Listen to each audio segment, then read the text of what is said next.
자, 오늘 1월 셋째 주일인데 우리가 작년부터 교회론 설교를 시작했는 오늘 9번째 시간입니다.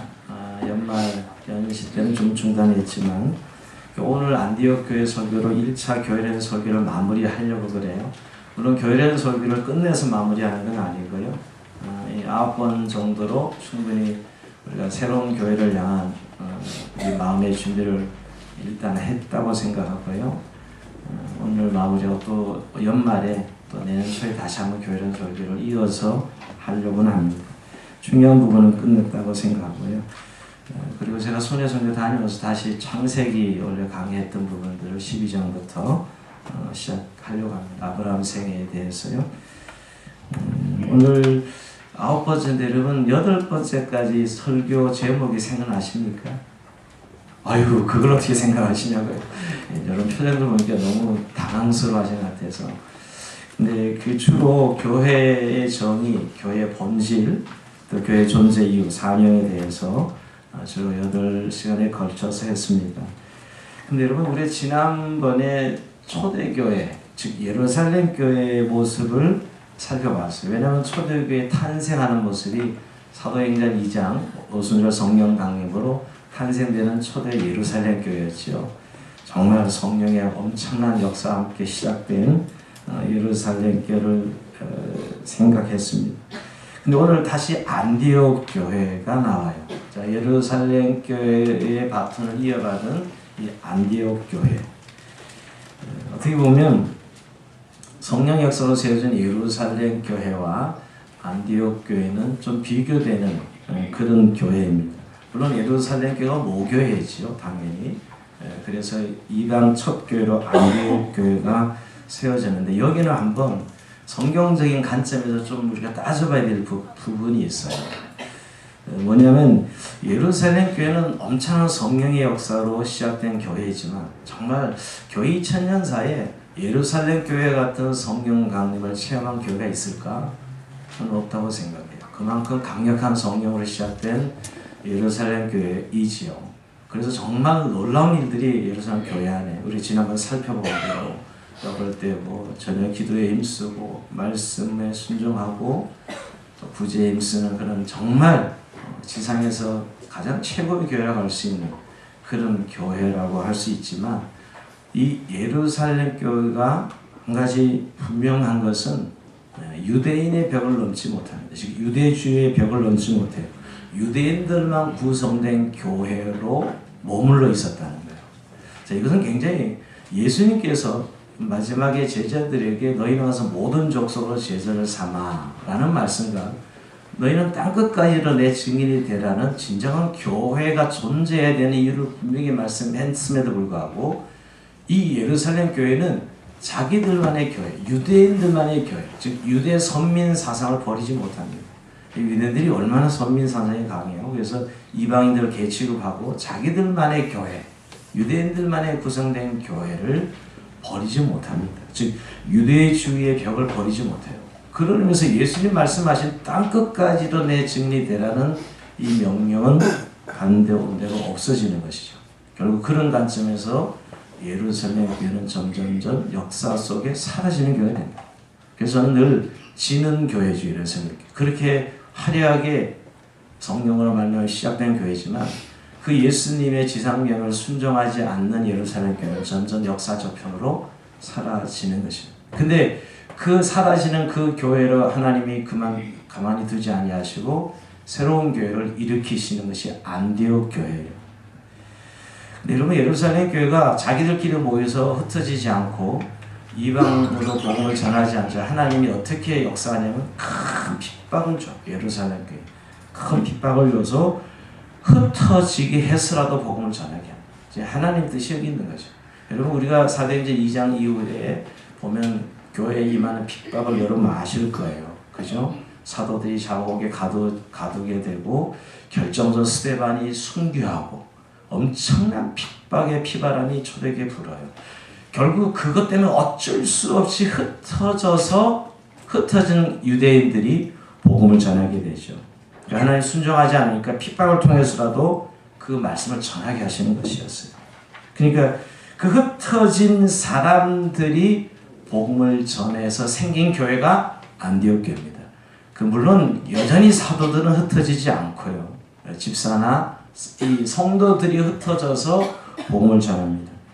사도행전 8장 1절에 보면 그날에 예루살렘에 있는 교회에 큰 박해가 있어 사도에게는 다 유대와 사마리아 땅 모든 다 흩어지니라. 사도는 그래도 예루살렘을 고소해야 된다고 지키고 있는 것이고 그 애는 다 너무 핍박이 심하니까 막 흩어져요. 흩어져서 결국 뭐예요? 복음이 전해지는 것이에요, 여러분. 그 흩어진 자들이 이방 사람들에게 드디어 복음을 전해서 생긴 교회가 안디옥 교회예요. 안디옥 교회. 유대인들만의 교회가 아니라 첫 이방 교회라 할 수 있어요. 물론 유대인들도 있고요. 이방인들에게도 복음을 전하는 이건 엄청난 사건이에요. 사실 왜 엄청난 사건이냐면 우리가 잘 아는 11장을 읽었지만 여러분 하나님이 이 사도들이 유대인들이잖아요. 예수님 제자들이. 그러니까 유대벽을 못 넘으니까 결국은 하나님은 이거 도저히 핍박을 통해서 흩어지게 하고 결국은 사도들이 끝까지 예루살렘을 고수하니까 하나님이 그 사도 바울이라는 사람을 준비시켜요. 그게 사도행전 9장에 바울의 해심 사건이 나옵니다. 9장에 보면 바울이라는 이 악한 정말 예수 믿는 사람 잡아 죽이러 다니는 이 바울이 하나님 부활하신 예수님 만나서 이방인의 사도를 준비시키고 10장의 사건은 고넬료 해심 사건이 일어납니다. 3인 10장이죠. 관심 있는 분들이죠. 고넬료는 백부장이에요. 이방나라 로마의 중대장 정도의 부대장인데 하나님이 그를 변화시키는 누구를 먼저 변화시켜야 돼요? 베드로를 먼저 변화시켜야 돼요. 근데 여러분 고넬료를 준비시키는 건 별로 어렵지 않았어요. 하나님 찾아가서 너 베드로 집에 사람을 보내라 하니까 금방 고넬료는 순종합니다. 한상 중에 나타나서. 그러나 베드로는 한상 중에 이 3번씩이나 보자기를 내려서 그들이 먹지 못하는 아주 이 음식들을 내려보내죠. 난 율법으로 보면 도저히 먹을 수 없습니다. 네, 그것을 3번씩이나 한상을 통해 보여줘. 먹어라. 순종해야죠. 한상 중에 하나님이 나타나셔서 말씀. 결국 그 한상을 통해서 베드로는 고넬료 집에 가서 복음을 전하게 돼요. 이거 어마어마한 사건이에요. 왜냐하면 유대인이 첫 이방인 집에 가서 복음을 전했다는. 그리고 베드로가 그 사실을 인정하게, 이 사실을 교회에 보고하게 돼요. 사실은 이제 이 유대 예루살렘에만 머물리는 복음이 어떻게 이방으로 전해지느냐 큰 사건이죠. 여러분 베드로가 그렇게 성령 충만하고 엄청난 지도자였지만 아직도 이방인들에게 복음을 전하는 것에 대해서는 눈을 못 뜨고 있는 상황이죠. 고넬료 사건을 통해서 하나님이 눈을 뜨게 한 거예요. 이방인에도 복음이 전해지는 것.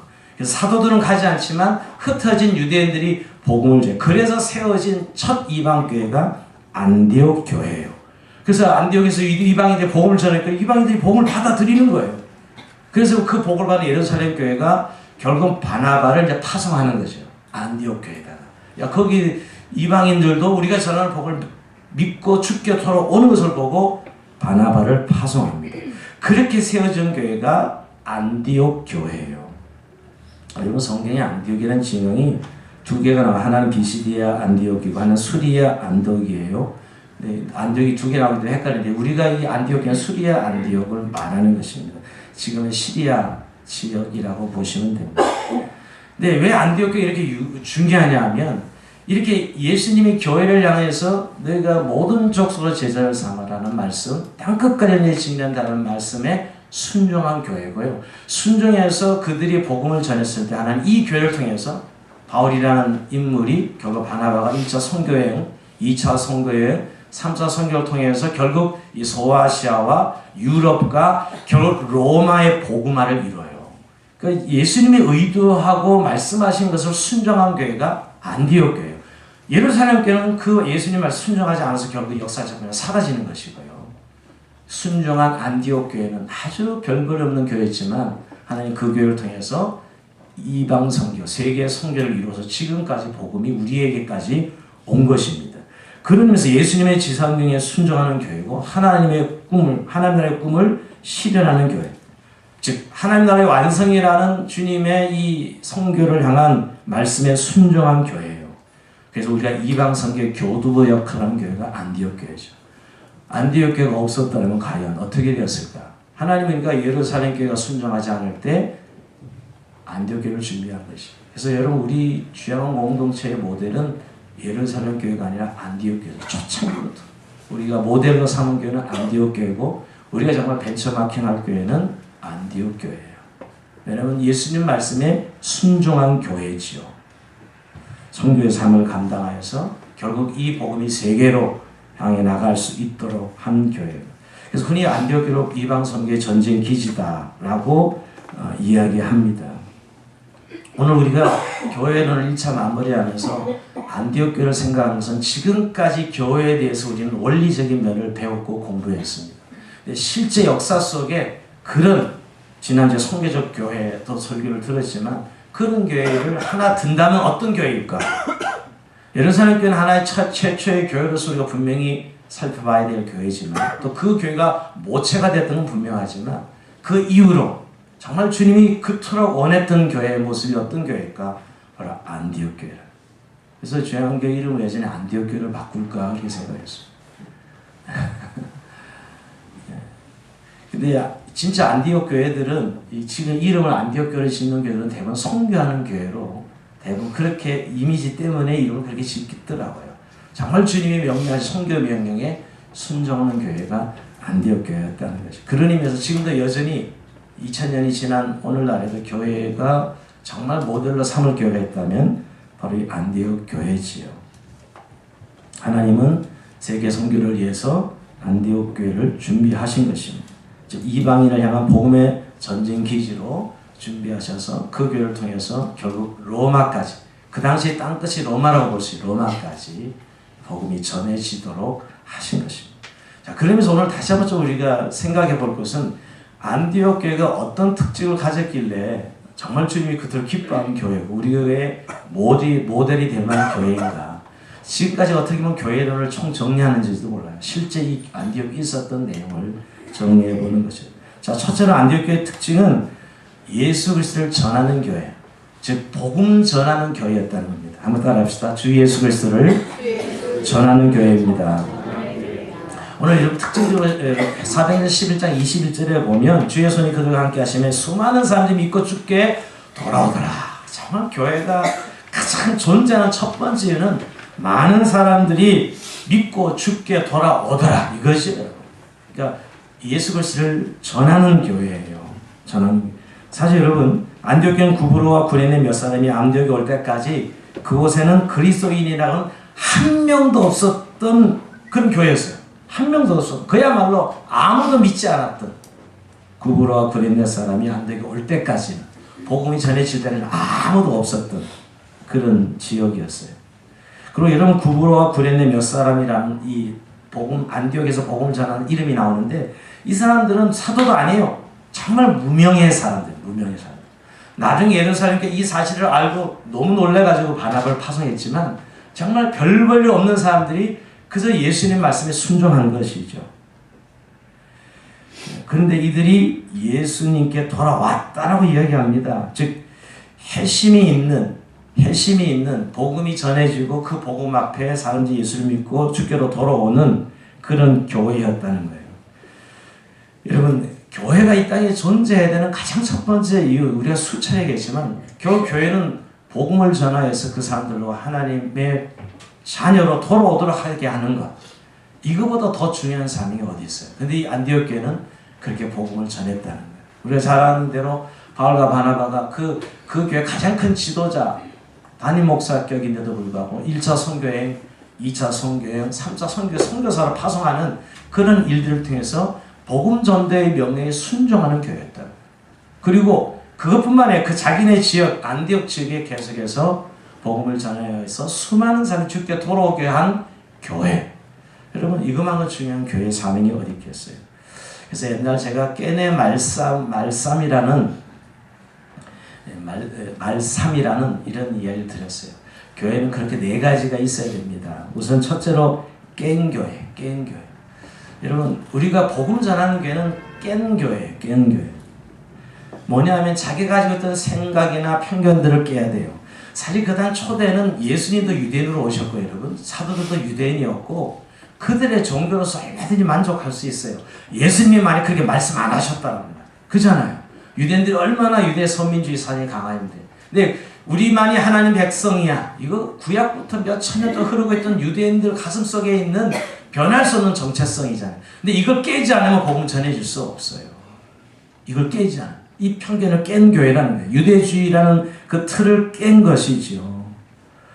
여러분, 오늘 복음을 전하는 교회는 항상 이렇게 깬 교회여야 돼요.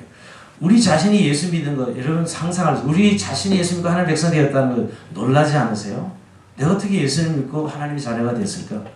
별로 안 놀라시나 본데 어마어마한 일이에요. 아직도 안 믿는 수많은 사람이 저 바깥에 있는데 왜 나를 하나님이 부르셔서 예수 믿고 하나님의 자녀가 되었을까? 늘 저는 퀘스천입니다. 제일 먼저 물어보고 싶은 말이에요. 예수님 만나 나 같은 인생을 하나님 어떻게 부르셔 하나님 자녀 삶을 주셨을까? 여러분, 정말 제가 왜 이런 얘기를 드리냐면 정말 나가 무슨 예수 믿는 가정에 태어난 것도 아니고 누가 무슨 내가 종교성이 있어서 막 처음부터 어릴 때부터 교회 다닌 것도 아니고 저의 인생 이 환경을 보면 그렇다는 거예요. 근데 대부분들은 저는 왜 교회가 복음을 전하지 못하고 이런 편견이 있다는 거예요. 저 사람한테는 정말 하나님이 필요하다는 사실에 대해서 별로 인식하지 않고 살아가는. 그래서 복음 안 전하는 거죠. 나한테 정말 복음이 필요해도 저 사람한테도 복음이 필요하다는 사실을. 예를 들면 우리가 스스로 저 사람은 아니야. 뭐 복음 전해봤자 저런 사람은 믿을 사람도 아니고 저렇게 나쁜 사람한테는 복음 전하면 안 돼. 뭐 나름대로 자기의 편견이 다 있어요. 이 사람 이래서 안 되고 저 사람 저래서 안 되고 이런 편견을 가지고는 복음을 전할 수 없죠, 여러분. 자, 그러면서 여러분 이 안디옥 교회는 이 편견을 깬 교회, 선입견을 깨고 모두에게 복음이 필요하다는 사실 앞에 순종한 거예요. 그랬더니 하나님 일하신 것이죠. 오늘도 마찬가지입니다. 여러분, 저 사람은 너무 고집이 세고 저 사람은 너무 환경에 절해서 복음이 필요 없다고 생각하는 그건 참 큰 편견이었어요. 저런 인간을 믿을 것 같지 않아. 이게 얼마나 큰 편견이에요. 사실 우리가 그래서 복음 전하지 않잖아요. 그런 자기 나름대로의 기준들 때문에 복음이 필요한 사람들에게 복음이 전해지지 않고 있다는 거예요. 깨야 돼요. 애 타는 교회라고 그랬는데 제가 애 교회라고 그랬는데 이 애 타는 마음, 애 탄다는 게 애는 창자를 가리키는 말입니다. 애 탄다는 것이 애가 탄다. 애가 끊어진 자, 창자가 뒤틀린다 이런 느낌이 애탐이 애탐. 여러분, 하나님 없이 사는 사람들의 인생에 대해서 애탐이 있었다는 게 안타까워했어요. 이 안디옥 교회는 왜 복음을 전했을까? 하나님 없이 살아가는 인생들을 볼 때 너무너무 안타까운 것이요. 창자가 뒤틀리는 애탐이 있었다는 거예요. 하나님은 정말 집 나간 탕자를 기다리는 아버지의 마음속 자기 아들이 집 나가서 뭐 나쁜 놈 다 재산 허락받다 다 타가지고 약간 나쁜 놈이지만 아버지는 끊임없이 먼 상거에 나서 아들을 기다리죠. 그게 우리 하나님의 아버지의 마음. 그래서 오늘 교회는 그런 마음으로 세상을 바라보는 교회. 이게 안디옥 교회였다는 거예요. 여러분, 아무리 우리가 복음을 잘 알고 뭐 훈련을 많이 받아도 이런 애타는 마음이 없으면 복음은 전해지지 않습니다. 이 바로 안디옥 교회의 특징이었다. 또 하나는 말이 있는 교회. 제가 게임의 말이라고 해요. 말이 있는 교회. 복음은 말로 전해지는 겁니다. 여러분, 하나님은 말씀하셔서 우리가 진리를 깨닫고 우리가 하나님의 사람이 되었어요. 물론 성령님이 역사하셔서 그 말씀을 깨달았지만 분명히 말씀하시는 하나님이에요. 그래서 여러분 반드시 말로 전해야 돼요. 말로 전하는 것. 이 안디옥 교회가 말로 전하는 교회다. 우리가 지금 믿는 진리를, 우리가 믿는 이 복음의 진리를 입으로 고백하고 선포했다는 것이 이게 말이 있는 교회여야 된다는 거예요. 근데 여러분 문제는 더 중요한 건 말과 또한 말씀이라고 하는데 삶이 있어요. 이 말에 상응하는 말이 있어야 복음이 전해지죠. 삶이 따라주지 않으면 그 말은 너무 공허해집니다. 여러분, 말을 못하는 이유는 삶이 따라가지 못한다고 생각하기 때문에 오늘 실제로 안디옥에 이뤘던 구브로와 구레네 사람 몇이 예수님에 대해 이야기했을 때 사람들이 예수님을 믿게 된 것은 말재간에 뛰어나서가 아닐 것이에요. 여러분, 외진으로 안디옥에 가서 살아가는 그 모습, 그들이 말하는 것과 비슷하게 살아가는 그 모습을 보면서 굉장히 도전을 받았겠죠. 여러분. 바나바 같은 사람 자기 전 재산을 팔아서 가난한 사람들을 위해서 쓰고 사용하는 이런 모습들을 보면서 여러분 그들은 도전을 받았어요. 뭐냐면 결국 안디옥 교회가 우리가 정말 주님에게 칭찬받는 모델이 되는 교회의 이유는 주 예수를 전하여 많은 사람들이 교축교로 돌아오는 교회였다는 거예요. 그런 교회의 영광은 여기 있어요. 어찌하든지 하나님의 백성들이 안 믿던 사람들이 주께로 돌아오는 것. 이것이 오늘 안디옥 교회가 주님의 칭찬받았던 이유고요. 또 먼 지역에 소아시아나 유럽까지 이들이 선교 명에 순종해서 저 이방 땅에도 복음이 필요한 사를 인정하고 순종해서 자기 지도자를 보낸 것이. 그리고 끊임없이 기도하고 물질로 후원하고 하는 이런 일들을 계속 했기 때문에 바로 하나님 앞에 칭찬받는 교회가 될 수 있었던 것이에요. 이게 첫 번째고 우리가 늘 지금 살펴봤던 이야기입니다. 두 번째 교회는 제자를 훈련하고 제자들을 실천하는 교회. 제자를 훈련하고 제자들을 실천하는 교회였습니다. 우리가 오늘 11장 26절을 보면 한번 11장 26절 한번 다시 한번 읽어봅니다. 시작. 만남에 안디옥에 데려와서 둘이 교회 1년간 모여있어 큰 무리를 가르쳤고 제자들이 안디옥에서 비로소 그리스도인의 일컬음을 받게 되었더라. 이 그리스도인이라는 별칭은 크리스찬이라는 별칭은 믿는 우리가 붙인 이름이 아니에요. 오히려 그들은 제자라고 했겠죠. 근데 밖에서 볼 때 그리스도인이야. 저 사람들은 지난번에 나타난 예수와 말이 비슷하고 예수와 사는 삶이 비슷하고 그래서 그리스도인 붙여준 거예요. 별명이죠. 한마디로. 좀 진하게는 우리말로는 우리 예수 옛날에 잘 믿으면 예수쟁이 그랬죠. 그 참 저는 좋은 말이라고 생각하는 사람이에요. 아무한테 붙여준 말이 아니죠. 그죠? 물론 부정적인 용어로 쓰는 사람도 많지만 예수쟁이. 예수님과 비슷해. 그리스도인이라는 말을 이렇게 붙여준 것이에요. 여러분 그들이 그리스도인이라고 붙인 건 결국 먼저 제자이었기 때문에 그리스도인이라고 안 믿는 사람이 붙여준 것이죠. 안 믿는 사람. 즉 이들은 그리스도를 중심으로 사는 삶. 이게 주께로 돌아왔다는 표현 보세요. 주님으로 돌아왔다는 표현은 나름대로 자기 인생과 세계관을 가지고 사는 사람들이 주님으로 이제 주님이 중심이 되고 주님이 주인 되고 주님이 구주 되신 인생을 살았다는 것이에요. 새로운 인생을 출발했다는 의미. 일종의 방향 전환이죠.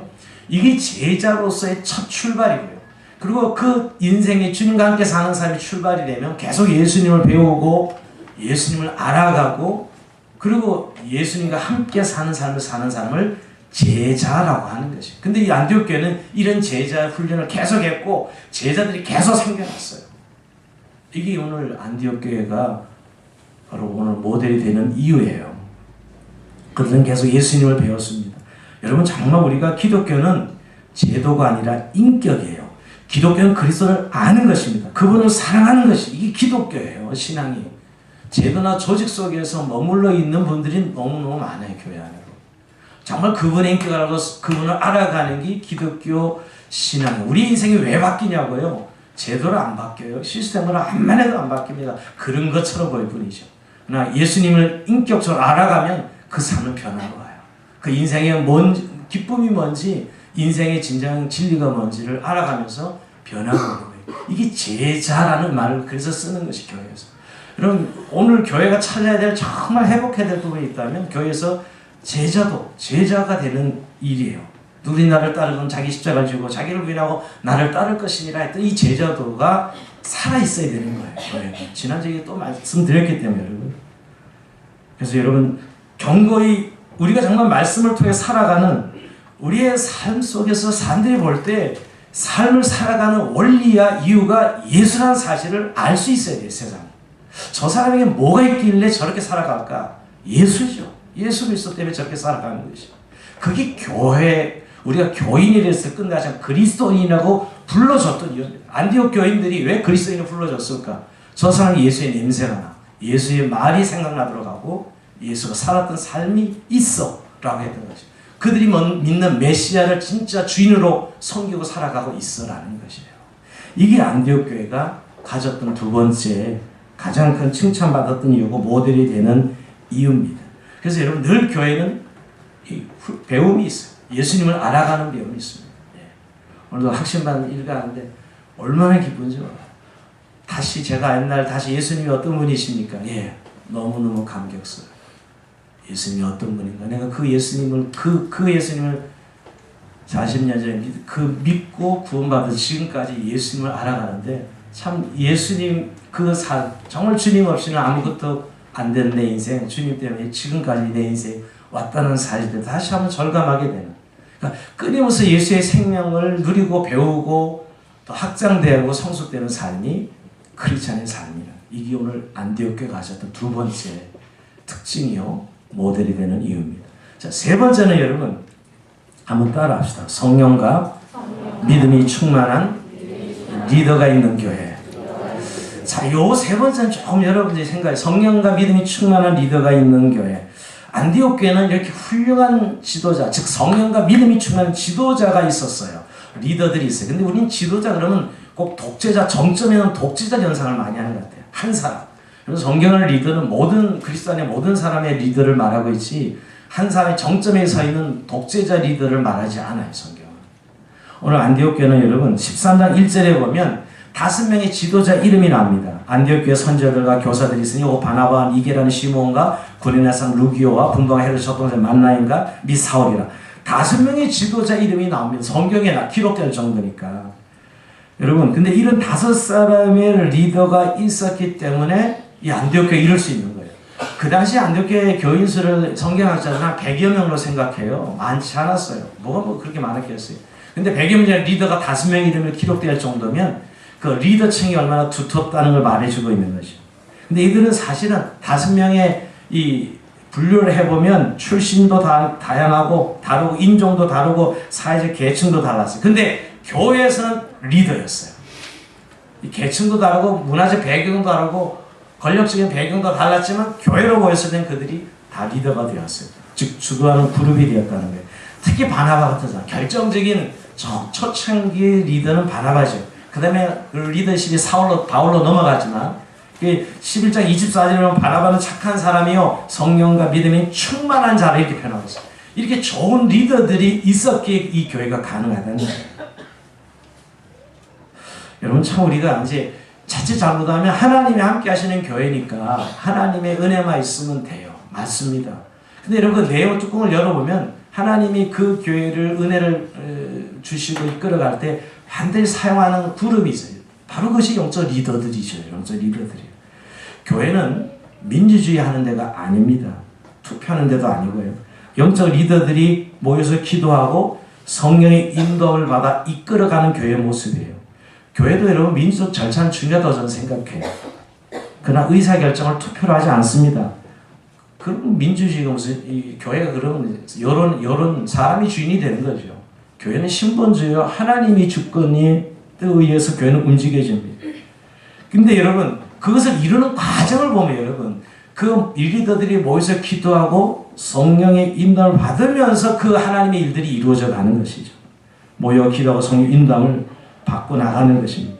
그러니까 여러분 훈련해서 정말 그 기도하는 그룹들이 모여서 늘 하나님의 뜻을 알고자 하고 섬기는 자들이 하나님 앞에 늘 오늘 말씀하신 주를 섬겨 금식하면서 늘 하나님의 뜻을 물어보는 리더들이 있었다는 거예요. 이게 성령과 믿음이 충만한 리더지요, 여러분. 그래서 교회 안에도 여러분 교육자 그룹이 있고 장로 그룹이 있고 안수집사 그룹이 있고 권사 그룹이 있고 목자 그룹이 있고 이렇게 리더 그룹들이 있는 거예요. 이 층이 두터워야 되는 거죠. 근데 여러분 자칫 잘못하면 교회 믿음과 성령이 충만한 리더라 그랬는데 대부분 학식이 많은 리더, 또 세상에서 직업이 좋은 리더, 돈을 많이 가진 리더, 이 교회가 무슨 여기 있는 것 같아요. 이런 리더가 아니에요. 교회의 리더는 여러분 정말 예수님을 잘 알고 하나님을 의지하고 하나님을 잘 섬기는 사람입니다. 정말 오늘도 이 말씀 나오면 하나님 앞에 예배하고 금식하고 하나님 자신을 낮추는 리더죠. 철저히 하나님 뜻에 자신을 맞추는 사람들. 여러분 교회에서 리더가 되는 일이 왜 힘드냐 하면 늘 자신을 쳐서 복종시키고 기도하고 경건생활에 승리해야 돼요. 그래야 하나님 뜻이 그 리더들을 통해서 흘러갈 수 있어요. 리더는 리더인데 자리에 앉았는데 전혀 기도도 안 하고 말씀도 보지 않고 이러면 리더 역할을 하는 게 아니에요. 제가 예전에 한번 이 말씀드린 피아노 조율할 때 여러분 교회가 왜 리더가 교회 조율할 때 그 예전에는 지금 뭐 전자로 A음을 내지만 스피치 A음을 B 불면서 먼저 A음을 맞춰 라를 맞춰서 그것도 3도씩 내려가면서 조율하기 시작해요. 저도 한때는 조율을 한번 배워서 아르바이트 좀 할까 그렇게 생각을 해본 사람이기 때문에 그 3도씩 맞춰가는데 A음으로 그리고 교정하면서 맞춰가기 시작해요. 쫙 좌우로 쫙 조율하는 과정을 보면서 저는 저거다 하는 생각이 들었어요. A형은 예수님이고요. 예수님인데 이 3도씩 맞춰가면서 그러니까 하나님 뜻을 계속 물어보는 리더들을 통해서 교회가 하나님이 뜻하는 바를 이렇게 바라면서 갈 수 있는 것이에요. 우리는 늘 담임 목사 한 사람이면 다 해결된다고 생각하는 분들이 많은 것 같아요. 물론 너무너무 중요합니다. 담임 목사는 말씀을 가르쳐야 되는, 또 목양 자원에서 늘 중보기도 하고 성도들을 돌아봐야 되는 목사이기에 너무너무 이런 역할이 중요하지만 목사만 그 역할을 하는 게 아니거든요. 교회 리더 그룹들이 이렇게 하나님 앞에서 A음을 예수님에게 맞춰가는 과정을 통해서 모든 성들이 주님의 뜻을 따라 갈 수 있게 하는 교회예요. 실제적으로는 교회가 정말 좋은 게는 이 세 번째예요. 성령과 믿음이 충만한 리더들이 교회에 많은 사람들이 세워질 때 교회는 정말 주님이 기뻐하시는 교회가 될 수 있어요. 그리고 그것이 진정한 좋은 교회예요. 그래서 제가 늘 영적 리더의 꿈을 꾸십시오. 늘 그냥 교회 구원받은 걸로 머물고 있는 거기서 머물지 마시고 늘 성령과 믿음으로 충만하여서 다른 사람들을 이끌어 줄 수 있는 리더 자리에. 근데 여러분 또 그렇게 이끌림을 받은 사람이 또 라시 리더가 돼요. 그러니까 제자가 또 제자를 만들고 제자가 또 제자를 만드는 거예요. 교회는. 그러니까 반드시 성령과 믿음이 충만한 리더들이 있어야 되는 거죠. 나 혼자 예수 믿고 천국 땡. 이건 사실은 교인이 아니에요. 교회가 주님이 꿈꾸는 교회는 믿음과 성령이 충만한 교회들에게서 이어가는 교회. 이게 오늘 안디옥 교회가 가졌던 특징이요. 또 모델이 되는 이유입니다. 그래서 여러분 하음이 맞춰져요. 3도시가 하음이 딱 맞춰지면 조율이 끝나거든요. 바로 이 A음을 기준으로 예수님을 기준으로 하음을 맞춰가면서 정말 조화롭게 하는 일들을 하는 것이 교회 리더들이 해야 될 일이지요. 자, 마지막 네 번째입니다. 정말 이 안디옥 교회가 가진 특징은 함께 할 줄 아는 교회였어요. 자, 이게 너무너무 중요한 것은 안디옥 교회는 유대인과 헬란이 섞여 있었어요. 지도자들이 다양했어요. 다양한 사람들이죠. 아까 제가 사도행전 13장 1절 이야기했는데 여기에 5사람이 바나바, 시몬, 루기오, 만나인, 사울이라는 5명의 교회 지도자가 나와요. 근데 여러분 제가 한번 살펴보면 바나바 구브로는 유대인이에요. 중류층 이상이고 예루살렘 교회 출신입니다. 바나바 같은 사람은 부자였게 되고요. 시몬은 북아프리카 흑인이에요. 해방된 노예 것을 추측합니다. 이 시몬은 루기오 굴에 있는 헬라인, 아마 헬라인 아니면 헬라인된 유대인이라고 보고 있고요. 만나인 같은 사람은 유대인의 권력의 측근, 권력자였다 이렇게 보는 거죠. 유대인 권력의 측근이고 교회를 핍박했던 사람으로 추측하고 있어요. 이제 사울은 잘 알고 있는 우리 바울이죠. 헬라파 유대인이었고 많은 교육을 받은 사람이고 과거에 기독교를 핍박했던 사람. 자, 이런 다양한 사람들이 그야말로 뭐 헬라파, 유대파, 유색인종파, 왕족파 뭐 이렇게 이제 나눌 수 있어요. 이 5명의 지도자가 너무너무 다르다는 거예요. 그러니까 이 다른 것 때문에 계속 싸워야 되거든요. 사실 다르다는 갈등이 있는 것이죠, 여러분. 근데 여러분 안디옥 교회는 이 다른 5명이 모여서 위대한 드림팀을 만듭니다. 너무너무 다른데 팀이 되어서 일을 해요. 사실 오늘 이 문화적 차이, 인종적 차이, 학력의 차이, 경제적 이 차이가 있어요. 저는 이걸 인정해야 된다고 생각해요. 차이가 있어요, 없어요? 너무 하나를 강조하면 차이를 인정하지 않는 사람인데 그리고 다양하죠, 여러분. 근데 이걸 어떻게 하나 돼서 함께 일할 수 있을까? 우린 그저 예의를 갖춰서 하라고. 예의를 좀 갖춰봐. 이래서 하나 되려 하는 사람들 예의 갖춘다고 하나가 돼요? 물론 그래도 예의가 있으면 훨씬 더 쉽긴 하죠. 그러나 실제는 안 됩니다. 뭐 우리가 가족이잖아. 우리 혈육이잖아. 뭐 이러면서 어떤 혈통주의로 우리를 어떤 묶어보려 하는 그런 시도가 있습니다. 또 구호나 또 어떤 뭐 사명 선언문을 같이 막 읽어가지고 우리 같은 한 가족이다. 이렇게 해서 하나 되려고 애를 쓰는 그런 모습을 볼 수 있어요. 근데 그런 것들이 사실은 하면 안 되더라고요. 안 돼요, 사실. 물론 이게 인간의 죄성이라고 생각하는데 근데 이들은 어떻게 이렇게 다른데 하나의 팀을 만들 수 있었을까? 저는 한 가지 공통부분은 지난번에 말씀드린 예수 그리스도 한 분만이 그들의 공통인 뿐이에요. 다른 건 다 다르다고 인정하시고 우리도 마찬가지 옆에 있는 분과 같은 게 하나도 없다고 해요. 같으려고 자꾸 뭔가 붙이면 덧치 붙여서 친근함을 만들려고 애를 쓰시는 거지. 같은 거 딱 한 가지예요. 나도 예수님도 구원받았고 당신도 예수님도 구원받았다. 예수님만 공통분모예요. 다 다릅니다. 그러니까 그것 때문에 하나가 돼요. 저는 가끔 그 팬클럽을 봐요. 와, 난리더라고, 난리. 팬클럽은 그냥 다 하나가 돼요. 모두가 그만을 사랑하고 좋아하거든요. 여러분, 우리가 정말 다 다른데 어떻게 가능하냐? 예수님의 팬클럽이 된다면 다 하나예요. 별로 신통치 않은 저희를 보시는데 정말 여러분 예수님의 팬클럽에 생각한다면 다 열광하겠죠. 여러분 다 열광해요. 제가 이렇게 표현하는 것은 우리가 주인이 똑같은 한 주인이기 때문에 연합할 수 있는 것이지 당신과 나가 뭐 성격이 같고 뭐가 같고 이건 같은 게 아니라는 거예요. 다 다른 이 세상에 독특한 존재로 이 세상에 우리가 태어났기 때문에 같은 사람 한 사람도 없습니다. 예, 지우시우도 뭐 완전히 다르더라고요. 달라요. 쌍둥이도 같은 배에서 나와서 달라요. 그거 가지고 자꾸 엮지 말라고요. 교회에서 하나 되면 예수님을 같이 믿는 거 하나밖에 없습니다. 이름은 너무너무 편해져요. 자꾸 혈육으로 사명선언으로 뭐 이렇게 구호로 묶지 마시라. 예수님 때문이에요. 제가 그래서 지휘자에게 오케스트라를 보면 늘 그런 생각을 해요. 악기가 다 다른 음을 내잖아요. 악기 음색이 얼마나 달라요? 오케스트라 악기, 바이올린, 뭐 비올라는 좀 비슷하지만 뭐 트럼펫 뭐 다 다르잖아요. 클라리넷, 오보에 다 다른 소리를 냅니다. 소리를 내보라 하면 다 달라요. 그리고 뭐 연주할 때 이 사람은 이 멜로디 연주, 저 사람 저 멜로디 연주하고 다 악보도 달라요. 100명 되는 오케스트라 사람들이. 근데 우리 지휘자 딱 지음을 딱 들면 흘러가기만 하면 아름다운 음악이 흘러나기 시작하죠. 그 모든 음들이 연합하고 조화되어서 다 다른 성, 다른 음색, 다른 음부를 연주하고 있지만 듣는 사람은 아름다운 음악을 듣고 있는 거죠. 지휘자 손끝에서 나와. 이 지휘자가 누구예요? 예수 그리스도죠. 예수. 이게 함께 일하는 방법이에요. 우리가 자꾸 나랑 같아지자 하지 마시고요.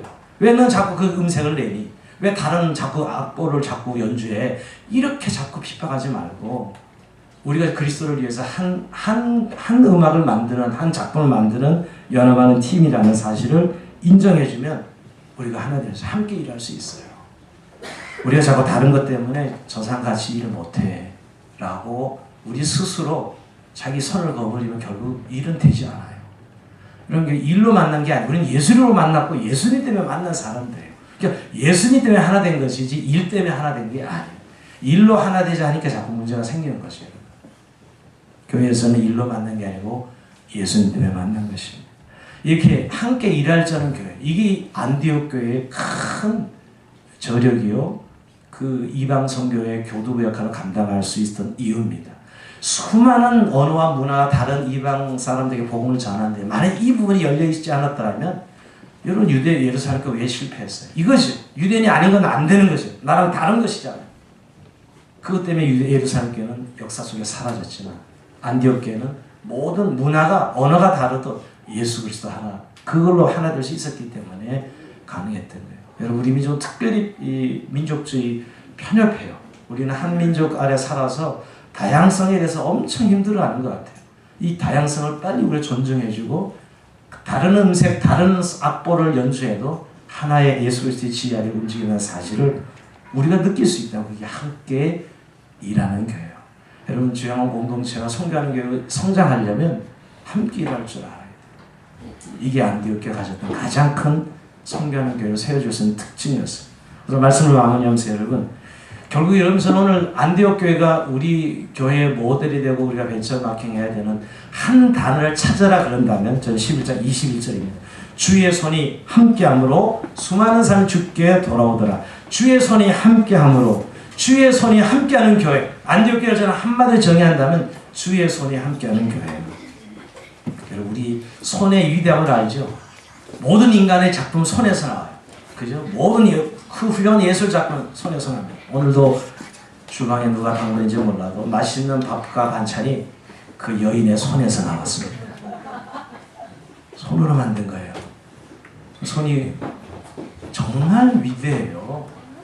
인간의 손들이 이렇게 위대하다고요. 손으로 다 만들어내잖아요. 근데 여러분 주의 손이 함께함으로 이루어지는 교회. 근데 여러분 하나님의 손이 가면 다 되는 것이죠. 저는 이 하나님의 손이 함께하는 교회가 어떤 교회인가 내부를 본다면 그런 거예요. 성령님의 주도하에 성령님의 인도를 받는 그런 거예요. 성령의 힘을 얻어서 성령의 은혜로 이루어지는 거예요. 여러분 한디옥에 쭉 보면 그 선교사 파송할 때 바울과 바나바를 파송할 때도 그냥 사실은 주를 섬겨 금식할 때 성령이 이르시되 내가 불러시킨 이를 위하여 바나바와 사울을 따로 세우라. 성령님이 말씀하세요. 그리고 그들은 그냥 순종할 뿐이에요. 교회는 이런 거예요 사실은.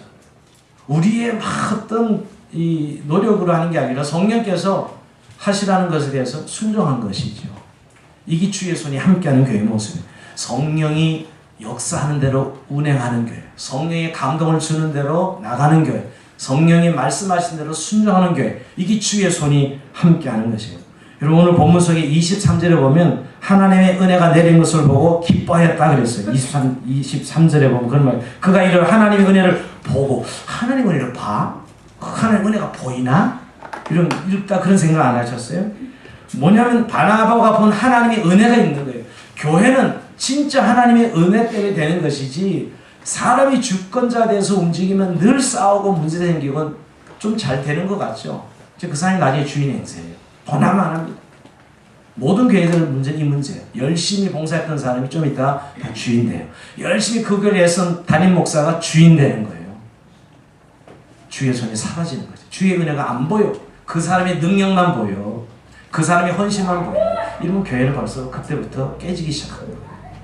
오늘날의 교회 다 지금 깨지는 건 그것 때문에 깨지는 거예요.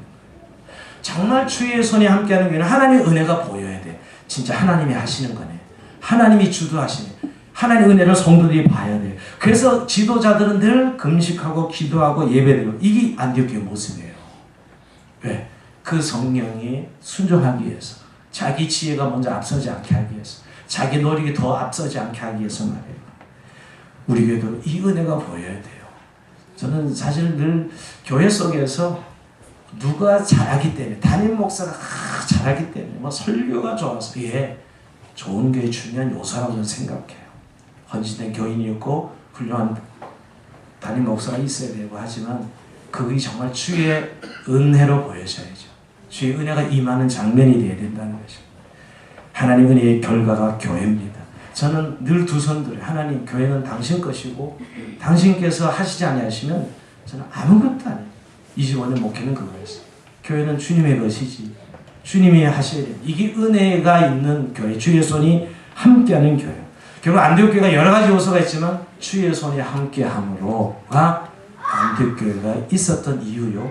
또 그 교회가 이방 선교를 감당해 주양원 공동체에 주의 손이 함께함으로 주양원 교회가 하나님의 뜻대로 세워지고, 또 이 시대 좋은 교회, 정말 건강한 교회를 새로운 교회로 다시 세워지는 은혜가 있기를 주의 이름으로 축원드립니다. 찬송하면서 주님 앞에 기도해 주시면 고맙습니다.